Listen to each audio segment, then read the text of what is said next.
People treat you the way you show them to treat you. They thought you'd chase them forever, didn't they?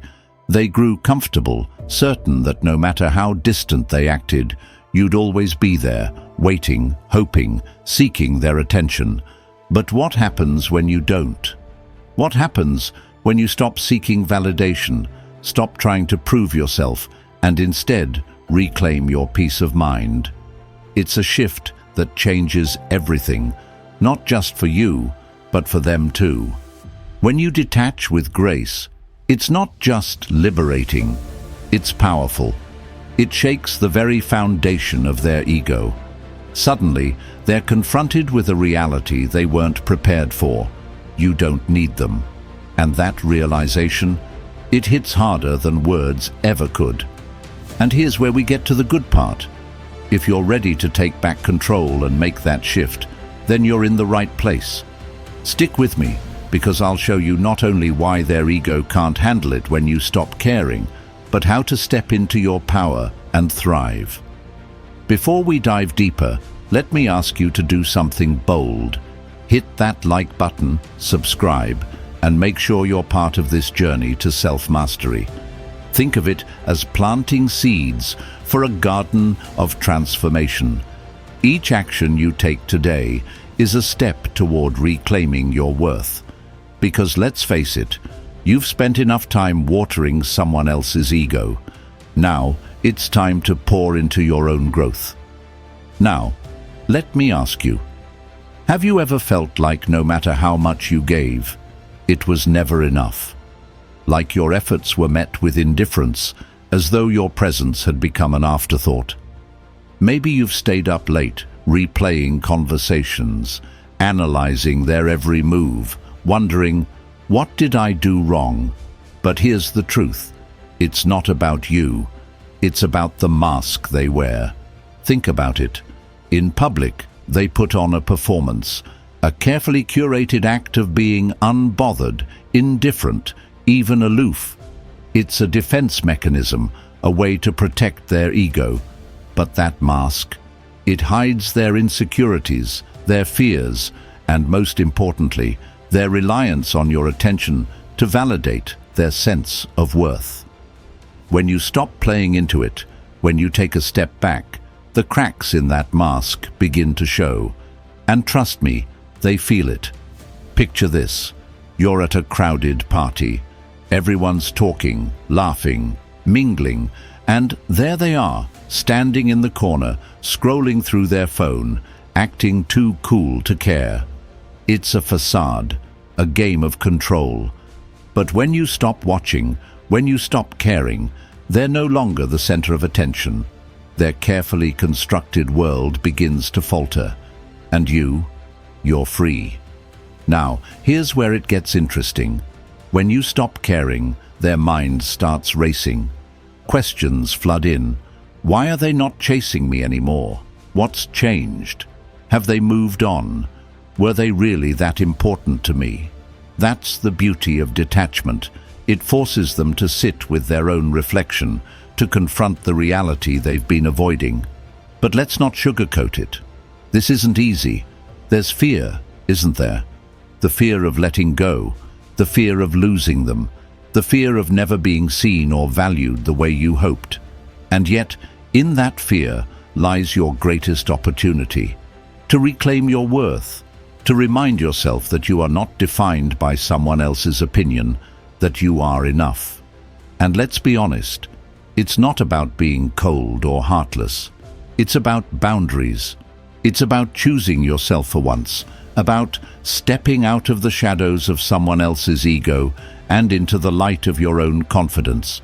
Because when you do, you'll realize something profound.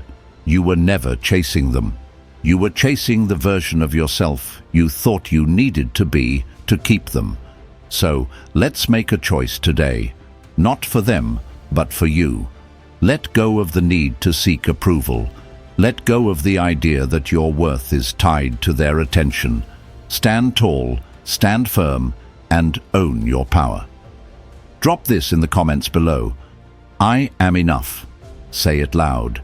Say it proud. Let the world the universe, and most importantly, yourself, know that you are no longer a prisoner to someone else's validation. This is your moment. Take it. Number 1. The inflation of ego. Why caring too much gives them wings. The more you give without limits, the less they value it. Caring, it's supposed to be a good thing, right? That's what you were told. The more you give, the more you show, the more you invest, the better things will be. But what if I told you that caring too much is exactly what gave their ego wings? You see, when you pour all your energy into someone without boundaries, you're not just giving them love or attention.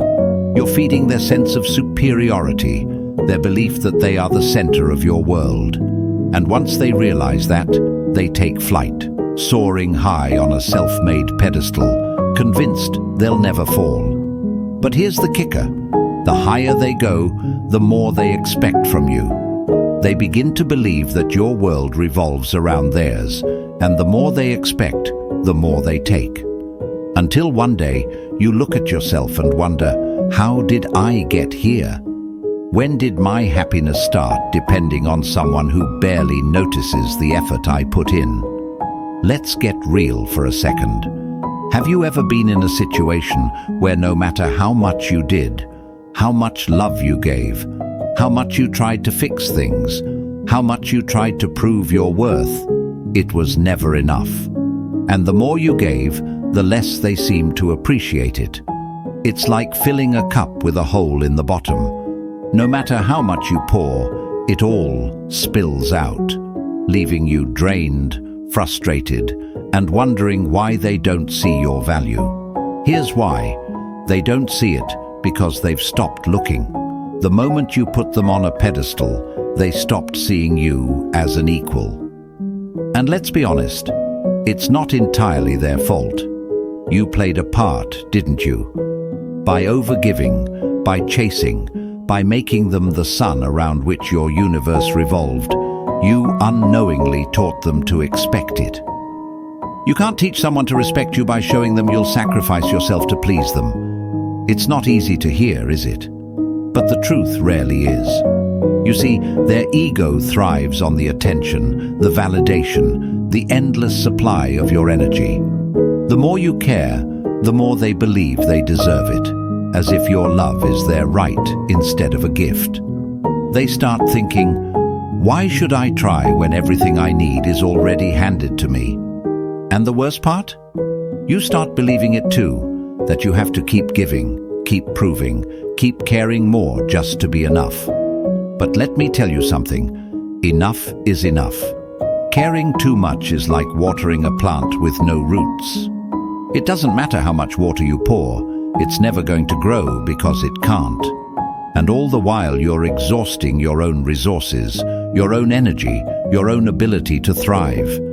You think you're doing the right thing, but what you're really doing is teaching them that you'll always be there, no matter how they treat you. And that's the lie their ego depends on. So why is it so hard to stop? Why does it feel impossible to pull back, to let go, to stop caring so much? Because deep down, there's a fear that if you stop, they'll walk away. That if you don't show them how much you care, they won't care at all. It's terrifying, isn't it? The idea that your worth is tied to how much you give, how much you do, how much you care. But let's shatter that lie right here, right now. Your worth has never been tied to someone else's approval. Your value doesn't depend on how much you sacrifice for someone who takes you for granted. And the truth is, if they only stay because of what you give, they were never truly yours to begin with. True love isn't built on what you give, it's built on who you are. I know what you're thinking. But if I stop caring so much, won't they think I don't love them anymore? Won't they feel abandoned? And the answer is no. When you pull back, when you stop overcaring, you're not abandoning them. You're choosing yourself. You're setting boundaries. You're showing them that your love is a gift, not a guarantee. And yes, it's going to be hard. Their ego isn't going to like it when you stop feeding it. They might get distant, act confused, or even try to manipulate you into going back to the old dynamic. But here's the thing, their reaction isn't your responsibility. Your responsibility is to yourself, to protect your peace, to reclaim your energy, to remember that your worth is not defined by how much you care about someone who can't even appreciate it. So what happens when you stop? When you stop over-giving, over-explaining, over-trying, their ego begins to falter. The wings you gave them start to feel heavy. Suddenly, they're not so sure of their place in your life, not so sure they can take you for granted. And you begin to rise. You begin to feel lighter, freer, more in control of your own happiness. The moment you stop watering the weeds, the flowers in your life have room to bloom. So let's make this moment count. Let's draw the line, not for them, but for yourself. Let's stop inflating egos that don't deserve it and start investing that energy where it truly belongs, in you. Write this in the comments. I choose me. Say it, believe it, declare it. Show them, show yourself, and show the world around you that you are done pouring into a cup with no bottom. And stick around, because next we're diving into the illusion of control and why it was never really theirs to begin with. This is just the beginning of your transformation. Stay with me. Number 2, the illusion of control. The strings they thought they pulled. Control is an illusion, a story we tell ourselves to feel safe. They thought they had you wrapped around their finger, didn't they? They pulled the strings, expecting you to dance, to move when they moved, to stay exactly where they wanted you. Always there, always waiting. And for a while, maybe you did.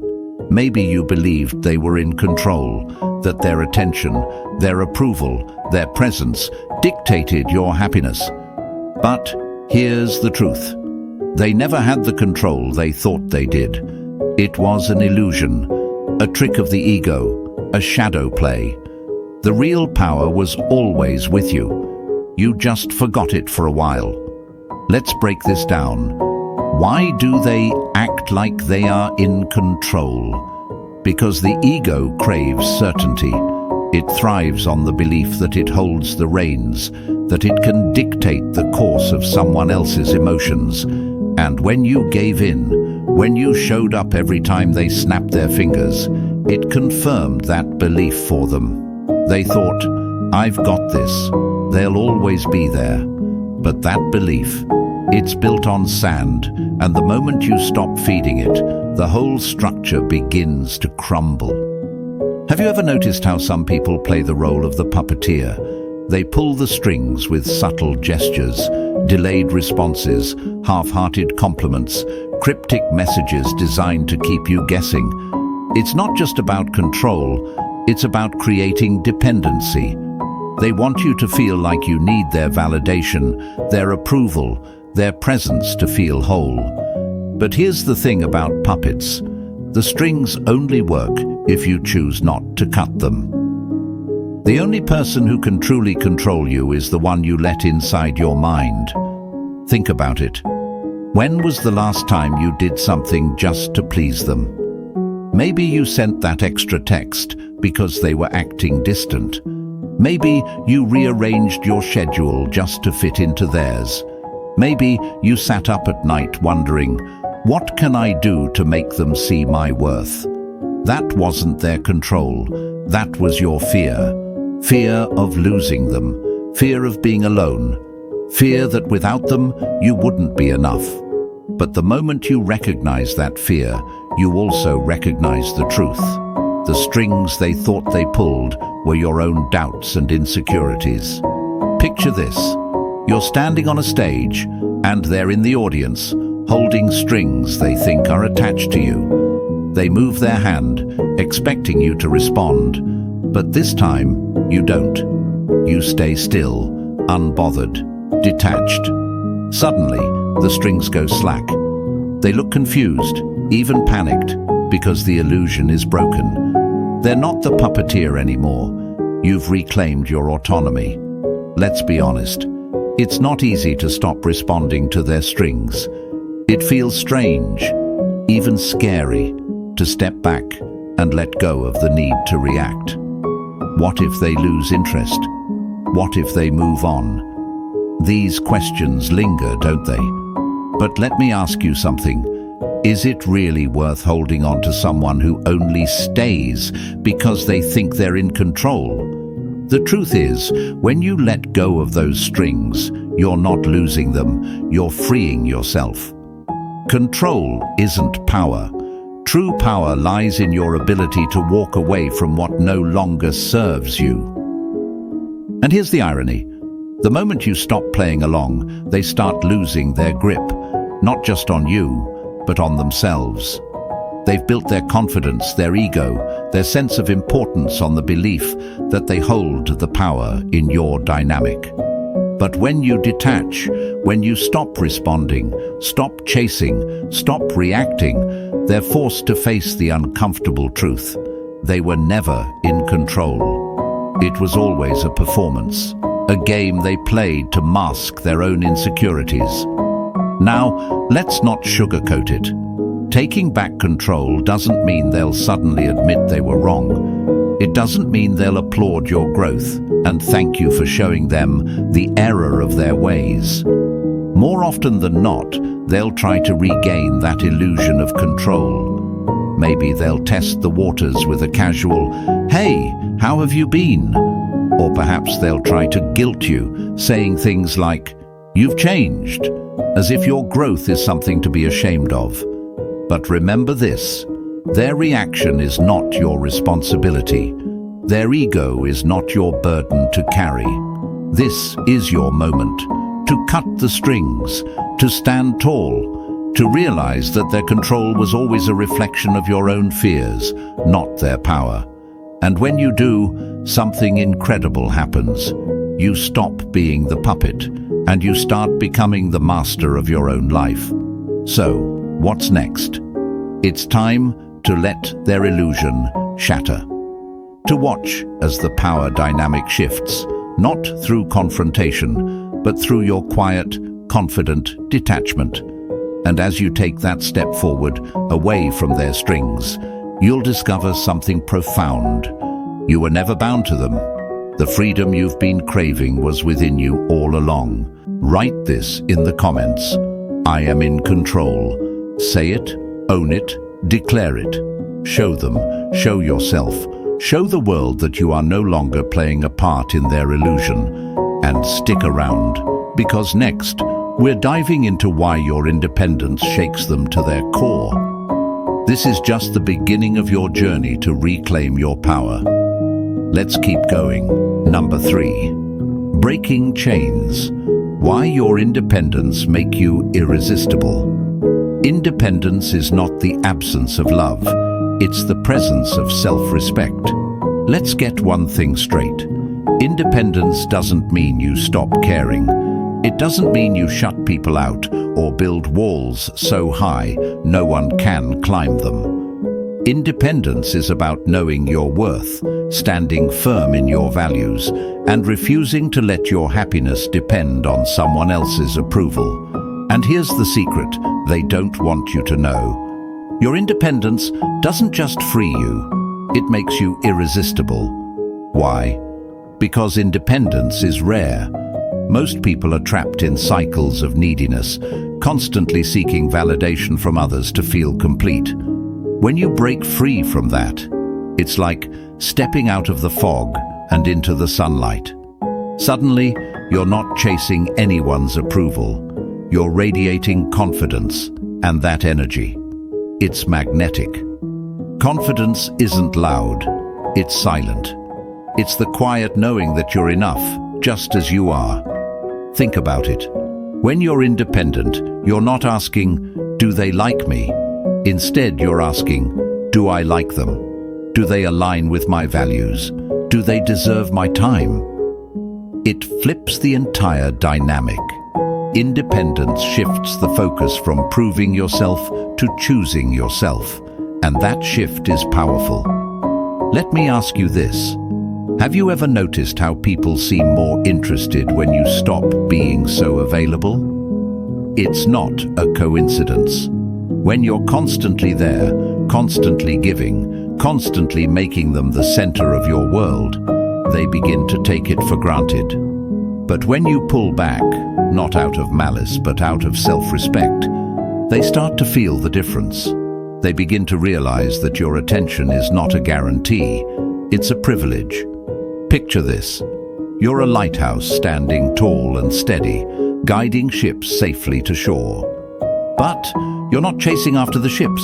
You're not running into the sea, waving your light around, hoping someone notices you. No, you stay firm, shining brightly, and those who recognize your value will come to you. That's independence. It's not about being distant. It's about knowing your worth and letting others come to you on your terms. The moment you stop seeking their validation is the moment they start seeking yours. Independence makes you irresistible because it creates balance. Relationships thrive when both people bring something to the table, not when one person does all the work while the other reaps the benefits.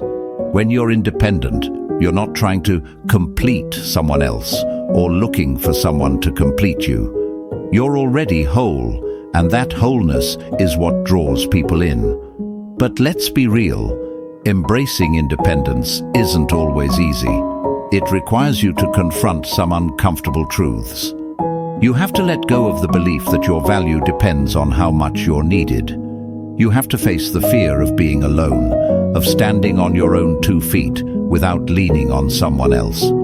And you have to trust that the right people will appreciate you for who you are, not for what you can do for them. Here's where it gets tricky. When you start embracing your independence, their ego might take a hit. They might wonder, why aren't they chasing me anymore? Why don't they need me like they used to? And the answer is simple. You've stopped putting your energy into proving your worth to someone else and started investing it in yourself. That shift doesn't just change the way you see yourself, it changes the way others see you too. But don't mistake independence for indifference. It's not about playing games or pretending you don't care. It's about balancing your care for others with your care for yourself. It's about showing that while you value relationships, you value yourself even more. And that balance, it's what sets you apart. Independence is not a rejection of love, it's the foundation of it. When you're independent, you're not just showing them you can stand on your own, you're showing them what true strength looks like. You're setting a standard, a bar that says, this is who I am, and if you want to be a part of my life, you have to meet me here. And here's the beautiful part. The people who truly value you will rise to that challenge. So what happens next? As you embrace your independence, you'll notice something incredible. You'll stop worrying about who's coming or going in your life. You'll stop needing someone else's attention to feel whole. And in that freedom, you'll find a new kind of confidence, a quiet, steady power that doesn't demand attention, but naturally attracts it. Write this in the comments. I am whole. Say it, own it, and let it be your mantra. Show them, show yourself, and show the world that you are complete, that your value is not up for negotiation, and that your independence is your strength. Stick around, because next, we're diving into why kindness isn't weakness, and why setting boundaries with grace is the ultimate form of self-respect. This journey is just getting started. Let's keep going. Number 4, velvet glove, iron fist. Your kindness isn't weakness. Kindness is not a weakness, it's the armor of those who know their worth. How many times have you been told that your kindness makes you vulnerable, that by being considerate, forgiving, or compassionate, You're giving others the power to walk all over you? It's a lie, and it's one they love to believe. Why? Because it's easier for them to mistake kindness for weakness than to recognize it for what it truly is. Power. Quiet, understated, but undeniably strong. Your kindness isn't a soft spot, it's an iron fist wrapped in a velvet glove. And when you start seeing it that way, everything changes. Let's start with the truth. Kindness takes courage. It takes strength to choose grace over retaliation, patience over anger, and understanding over resentment. But somewhere along the line, they convinced themselves that your kindness was a weakness they could exploit. They thought, as long as I keep pushing, they'll keep giving. As long as I take, they'll keep offering. And for a while, maybe they were right. You let things slide, forgave when you shouldn't have, and showed up even when they didn't deserve it. But here's the thing. Kindness is not submission. It's not about tolerating disrespect or allowing yourself to be taken for granted. True kindness, the kind you embody, comes with boundaries. It's not about bending until you break. It's about standing tall and saying, I can be kind and still demand respect. Being kind doesn't mean you're a doormat. It means you're strong enough to choose compassion over chaos. Let me ask you something. Have you ever felt like your kindness was thrown back in your face? Like no matter how much you gave, they just took more? It's exhausting, isn't it? You start to wonder if kindness is even worth it. But here's the truth. The problem isn't your kindness. It's their inability to appreciate it. It's their failure to see that your patience, your grace, your understanding, they're not signs of weakness. They're proof of your strength. Picture this. You're offering a hand to someone who's drowning. Instead of pulling themselves up, they drag you down. You keep trying, keep reaching, but eventually you realize that if you don't let go, you'll both sink. That's the balance of kindness, knowing when to help and when to let go. Because your kindness should never cost you your peace, your self-respect, or your dignity. Boundaries don't make you unkind. They make your kindness meaningful. You see, being kind doesn't mean saying yes to everything. It doesn't mean accepting less than you deserve or allowing someone to treat you as an option. Kindness is about giving freely, but only to those who value it. It's about knowing your limits and standing firm when someone tries to cross them. And trust me, when you set those boundaries, they'll notice. But let's not pretend this is easy. Setting boundaries when you're naturally kind feels uncomfortable, even scary. You worry they'll think you've changed, that you're not as caring or supportive as you used to be. And maybe they will. But that's not your problem, it's theirs. Because the people who truly appreciate your kindness will never demand you compromise your self-worth to prove it. Let me tell you what happens when you start protecting your kindness. The people who only valued you for what you could give, they'll disappear. And that's a good thing. They weren't there for you. They were there for themselves. But the people who stay, the ones who respect your boundaries, they'll value you even more because they'll see the strength behind your kindness. Kindness with boundaries isn't weakness, it's wisdom. The beauty of this shift is that it changes everything, not just how others see you, but how you see yourself. You start to realize that your kindness isn't diminished by saying no, that setting limits doesn't make you selfish, it makes you whole. And in that wholeness, you find a new kind of power. A power that doesn't need to shout or demand attention. A power that quietly, confidently says, I know my worth. So, let's make this clear. Your kindness is not the problem. It never was. The problem was letting people mistake your kindness for weakness. But today, that stops. Today you draw the line. You protect your peace. You value yourself as much as you value others. Because your kindness is a gift, and not everyone deserves it. Write this in the comments. My kindness is my strength. Say it, own it, and let it remind you of the power you hold. Show them, show yourself, and show the world that your kindness isn't a weakness to be exploited. It's a strength to be respected. And stay with me, because next, we're uncovering what happens when you stop playing their game and take back control of your life. This journey is just beginning. Let's keep going. Number 5. When you stopped playing their game. The best way to win their game is to stop playing altogether. They set the rules, didn't they? The subtle jabs, the delayed texts, the hot and cold behavior that kept you guessing. They thought they had it all figured out. How to keep you hooked, how to keep you chasing, how to make sure you always felt like you needed to do more, be more, give more. It was a game of control, of manipulation, and you played along because you thought that's what it took to keep them. But then something changed. You stopped. The moment you stepped back, the game fell apart. They weren't ready for that, were they? They relied on your reactions, your overthinking, your endless effort to keep things alive. When you refused to engage, it was like flipping the board. Their strategy became useless, their control meaningless, and their ego. It took a hit it didn't see coming. Let's get real for a second. This wasn't easy for you.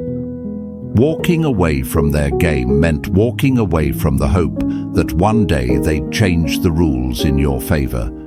It meant letting go of the idea that if you tried just a little harder, they'd finally see your worth. And that hope. It's powerful. It keeps you playing longer than you should. But here's the truth. You were never meant to win their game because it was rigged from the start. Their rules were never designed to value you. They were designed to control you. Think about it.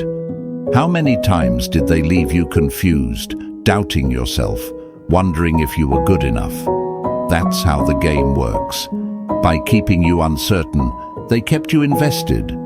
But when you stepped back, something shifted. Their tricks didn't work anymore.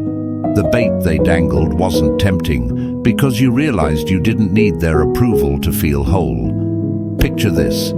They're sitting across the chessboard, smug, confident, waiting for your next move. They've played this game before, and they know how it usually goes. But this time, you stand up, smile, and walk away. Checkmate. Not because you beat them at their own game, but because you refuse to play it anymore. That's power, the kind they didn't see coming. The moment you stop playing is the moment you win. When you stop engaging, you force them to face themselves. Without your reactions to feed their ego, they're left with their own insecurities, their own doubts, their own shortcomings. The silence you create becomes a mirror, and what they see. It's not pretty. They relied on you to validate them, to keep the game going, and now that you're gone, they're left scrambling, trying to figure out how to regain control. But let's not pretend this was easy. Walking away takes courage. It's tempting to fall back into the game when they send that cryptic text or like an old photo on social media. It's easy to interpret those breadcrumbs as signs that they care, that maybe they're ready to change. But let me ask you this. Do you really want to go back to a game where the rules are stacked against you? The answer is no comma. You've come too far to let yourself get pulled back in. Your silence isn't just about walking away. It's about reclaiming your energy, your time, your peace of mind. It's about showing them, and more importantly yourself, that you're not a pawn in someone else's game. You're the one in control now, and there's nothing more powerful than that. So, what happens next? They'll try to test you. They'll push buttons, throw out bait, do whatever they can to draw you back in. But you're stronger now. You see their tactics for what they are. Desperate attempts to regain a sense of control they never truly had. And the best part, you don't need to respond. Your silence says everything. Power doesn't come from winning their game. It comes from leaving it behind. Write this in the comments. I refuse to play. Say it loud, say it proud, and let it be your declaration of freedom. Show them, show yourself, and show the world that you're done with their games. Stick with me, because next, we're diving into why they're still watching you, even when they pretend not to care. This journey isn't over yet. It's just getting started. Let's keep going. Number 6. Silent observer. Why they're still watching. The loudest reactions come from silent observers. They're watching you, even if they pretend not to care. You might not see it in their actions or hear it in their words, but make no mistake, they're keeping tabs. Maybe they're checking your social media, scrolling through old pictures, or quietly noticing the way you've pulled back. And here's the kicker. The more you detach, the more curious they become. Why? Because your silence is louder than any argument, and it forces them to pay attention in ways they never did before. Think about it. When you were chasing, over-communicating, and constantly trying to bridge the gap, they felt secure. They knew you'd always be there, so they didn't need to wonder, didn't need to question. But the moment you stepped away, the dynamic shifted. Suddenly, you became a mystery. And the ego? It can't handle mystery. It craves answers, control, and validation. When you remove those things, you create a void they can't ignore. People notice your absence far more than your presence. Have you ever found yourself wondering, why aren't they reaching out? Why don't they seem to care? It's easy to assume their silence means they've moved on. But here's the truth. Their silence is just another move in the game. It's their attempt to maintain control, to appear unaffected, even as they're quietly observing every shift in your energy. They're not indifferent. They're calculating. They want to know if their absence will draw you back in, if you'll crack under the pressure of their quiet retreat. But here's where the real power lies. You don't need to respond. By staying firm in your silence, you flip the script. You're no longer reacting to their behavior. You're living your life on your own terms.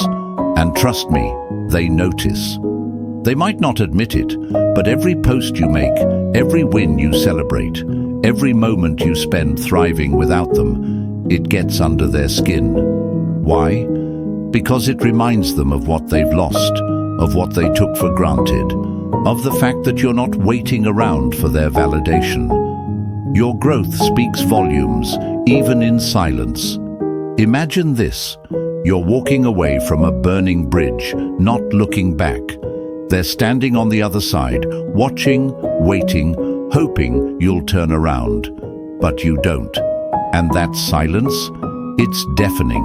It forces them to confront the reality of your absence, to wonder what you're thinking, to question why they no longer hold the power they once did. So, what do you do now? You keep going. You stay focused on your growth, your happiness, your goals. You let your silence do the talking, not as a weapon, but as a reflection of your strength. They're watching, yes, but they're watching you rise. Write this in the comments. I move in silence. Let it be your reminder that your power doesn't come from what you say. It comes from the actions you take and the energy you protect.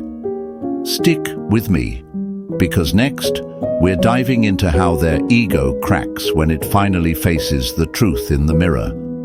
This journey isn't just about them, it's about you. Let's keep moving forward. Number 7. cracks in the mask, their ego in the mirror. The ego's greatest fear is the truth reflected in the mirror. They wear it well, don't they?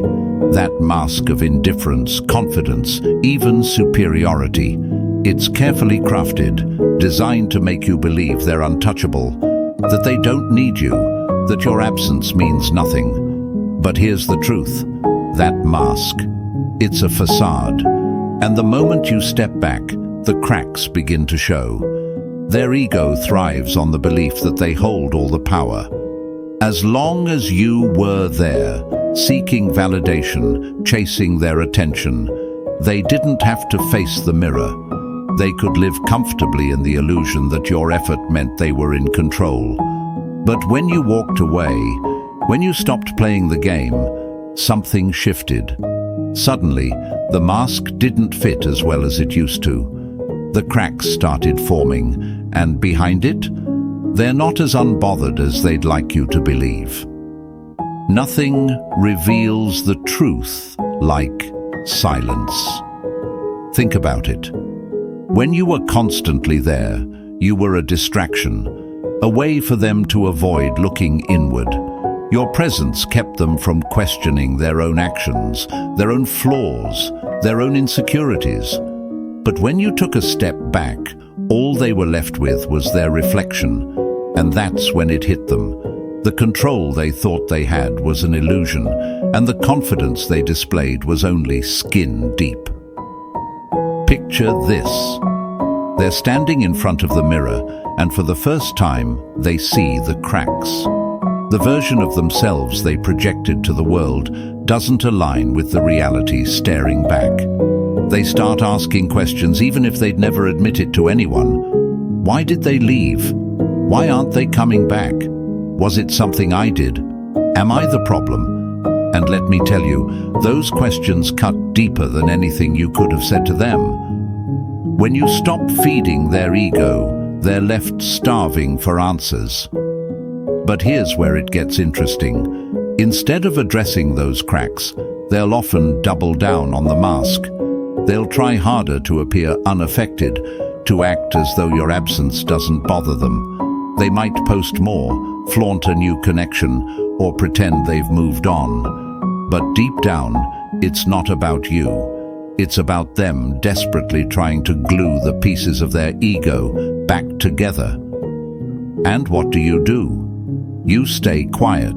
You stay focused. You let them deal with the reflection in the mirror because that's their battle, not yours. Your silence isn't just a statement.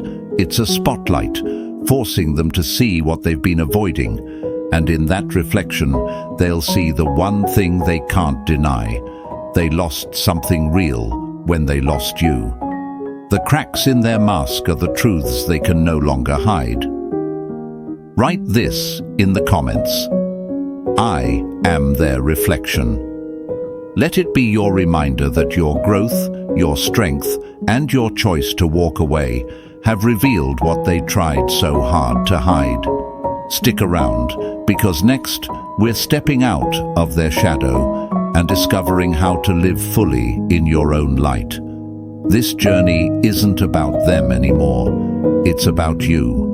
Let's keep moving. Number 8. Light without shadows, from rejection to redirection. Rejection isn't the end, it's the beginning of your redirection. Rejection, whether it's subtle like being ignored or outright like hearing, "I don't feel the same way," can feel like a punch to the gut.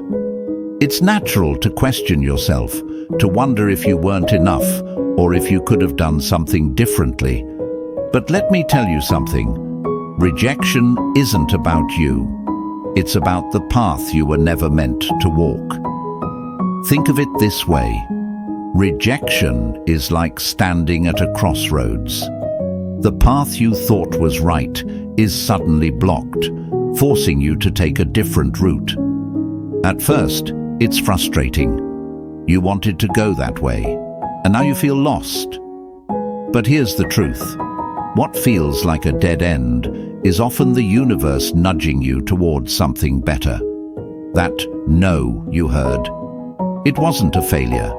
It was a redirection to a brighter, more fulfilling destination. Sometimes, the shadows you chase are meant to lead you into the light. Picture this. You're holding a door open for someone, waiting, hoping they'll walk through. But they don't. Instead, they move on, leaving you standing there, stuck in place. But here's the thing. You weren't meant to hold that door forever. You were meant to let it close, turn around, and see the new door waiting for you, wide open, ready for you to step through. Rejection forces you to pause, to reflect, to realign with your true purpose. It strips away the illusions, the unnecessary attachments, and the distractions, leaving you with something powerful: clarity. Clarity about who you are, what you deserve, and where you're going. And here's where it gets exciting. When you stop seeing rejection as an ending and start seeing it as a redirection, you take back your power. You realize that their rejection doesn't define your worth. In fact, it has nothing to do with your worth. Your value is unshakable, and their inability to see it is their loss, not yours. Rejection isn't a reflection of your inadequacy. It's a revelation of their inability to value you. So, what's next? You embrace the redirection. You take the energy you spent trying to prove yourself to them and invest it in yourself. You chase the passions, the dreams, the opportunities that light you up. And in doing so, you discover that the shadow of rejection isn't the end. It's the beginning of your glow-up. Write this in the comments. Rejection is my redirection. Let it be your mantra, your reminder that every closed door leads to a new path. Stay with me, because next, we're wrapping this up with how your growth becomes their undeniable realization. The journey isn't over yet. Let's finish strong. Number 9. Growth is loud. Your progress, their realization. Growth is silent to you, but deafening to those who doubted you. As you rise, as you build the life you deserve, your progress speaks volumes. They may not say it out loud, but they see it. They notice the confidence in your step, the light in your eyes, and the peace in your energy. And deep down, they realize the truth. You didn't just survive their rejection, you thrived because of it. This is your moment. Own it. Let your growth be the loudest statement you make, not to prove them wrong, but to prove to yourself that you were always enough. Write this in the comments. My growth speaks for me. And if this journey resonated with you, don't forget to like this video, subscribe for more, and share your story in the comments. Your voice inspires others, and your journey is proof that moving forward is always worth it. Let's keep growing together. And hey, don't forget to press that like button if you haven't already, and hit subscribe to stay connected. See you in the next video.